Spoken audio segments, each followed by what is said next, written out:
Hey, I'm Jason Seiden, Chief Marketing Officer at Moovila. And one of the things that I'm seeing a lot of as we all shift to remote work is that remote work takes work.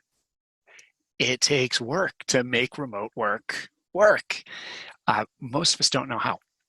If we are fortunate enough to have been in remote environments prior to everybody going remote, we might have a head start, but we have really never been in a world where all of us are remote without even the ability to really check in with the office live, even if we wanted to.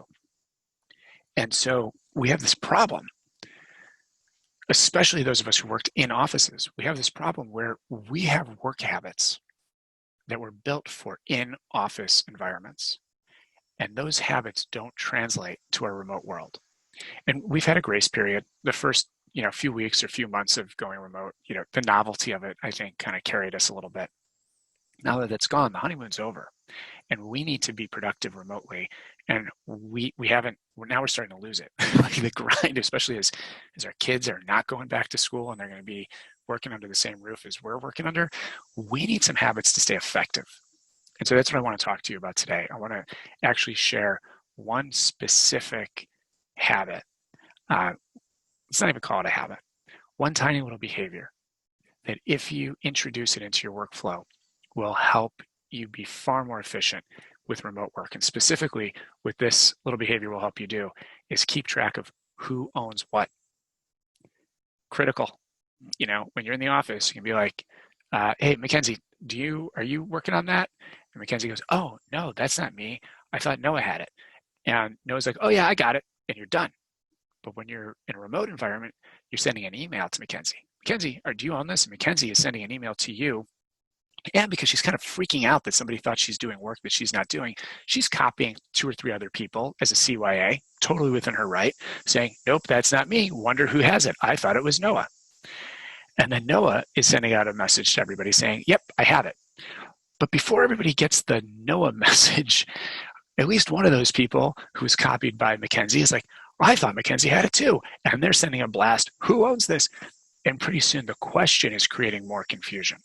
And don't even pretend like this hasn't happened to you at some point. It's happened to all of us. So, okay, if you do what I'm going to show you and you introduce this one behavior, you will introduce efficiency and most of all, clarity to your remote work. And I'm going to just share my screen here in a moment. You're looking at a page of the Moovila platform. Again, I'm the Chief Marketing Officer of Moovila. Of course, I'm using my own software as part of this, but I'm going to talk to you about the underlying process and know that you could recreate this. If you've got a simple process, this is something that can be built. Always helps to have a system that supports it, but here's what's important. These 2 buttons up at the top, what you're looking at is a task that's been assigned, and the person who it's being assigned to has these buttons up at the top. There is an explicit accept and an explicit reject button. And introducing a step in your process, a little behavior, where you ask people to formally and explicitly accept tasks goes a long way to creating clarity in a remote environment. Now, usually what happens in person is there's a meeting, work gets divided, everyone goes on their merry way, and then after a few days, people kind of forget who owns what. You remember the conversation. Jason talked about taking it over. I think Mike ended up taking it. Did he? I don't remember. It's a problem. And then, of course, something's late and you need to call somebody to account and you can't because the person who you thought owned it, who says they now don't own it, they're not on your team, they're a customer who's collaborating, or they work for another department with a very powerful boss and you're like, I can't call these people out, I'm just gonna have to take it on the chin. So moving to a system where you record the explicit acceptance of tasks, important. And it's not just that they're saying, yes, I accept the task. There's some fields in here that are important. I'm going to highlight a couple of them. One, the description. What is it that this task is? What are they signing up for? What are the deliverables? Tell me about the actual work and the scope of the work that's being signed up to be done. How long do I have to do it? What's the window in which I have to get this done? How long do I think it'll take? Help me understand expectations. What exactly are you asking me? And this gives us a chance to calibrate. So if I say, hey, you've got a week to do an hour's worth of work, and I come back and I'm like, yeah, this archive documentation, it's not an hour, it's like 42 hours. Well, we have at the basis to figure out what the truth is. Any documents that I need, any background, any in the moment kinds of learning documents, great place for them. Put it all right here, so that when I get this task assigned to me, I can look at it, I can see what's here. If I have questions, I have some contextualized chat, everything's stored in one place, and when I'm ready to go, boom, I accept the work, or I reject the work. And now there's a record. You don't have to go chasing down who owns what. You don't have to wonder. You have a system of record that includes who has signed up to do which pieces of work. Accountability becomes much easier to manage in this world. It stops being the four-letter word that it often is. And part of that too is you don't have to wait for a status meeting to call me out to see if something's done. If you know who owns work, you can simply send me an email saying, hey, Jason, I just finished some other stuff that I had to do. How's that little piece of work that you took ownership of coming along? Do you think you'll have it today? If so, I'm going to wait and I'll just work on, I'll work on my piece, which follows your piece.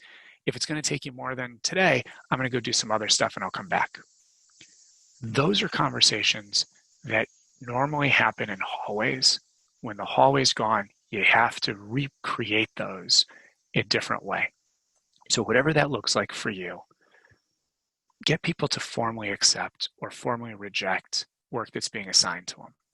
Don't tell people what to do.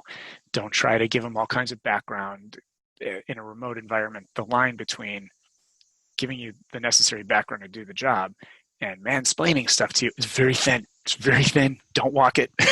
It's like, if you can avoid it, avoid it. What I happen to love about this approach too is it elevates the process above the person. The idea here is that we as a team have a bunch of work to do, and that work breaks down into multiple steps, and there's a sequence to those steps. And so all I'm really doing is I'm trying to understand, are you doing your step of the process, and will you be done in time for the next person to do their step in the process? And by elevating the process above everything and having this formal accept reject, we take away a lot of the politics. We take away the risk of having a customer say they're going to do something, and then we forget to follow up, and then at the next meeting, the customer hasn't done it, but it's a huge meeting, and we can't embarrass the customer because that's politically inappropriate to do. By having a system like this and having that step in there in your process, by introducing that behavior, you avoid those situations. And like I said before, you keep your remote work far more efficient and far clearer about who owns what.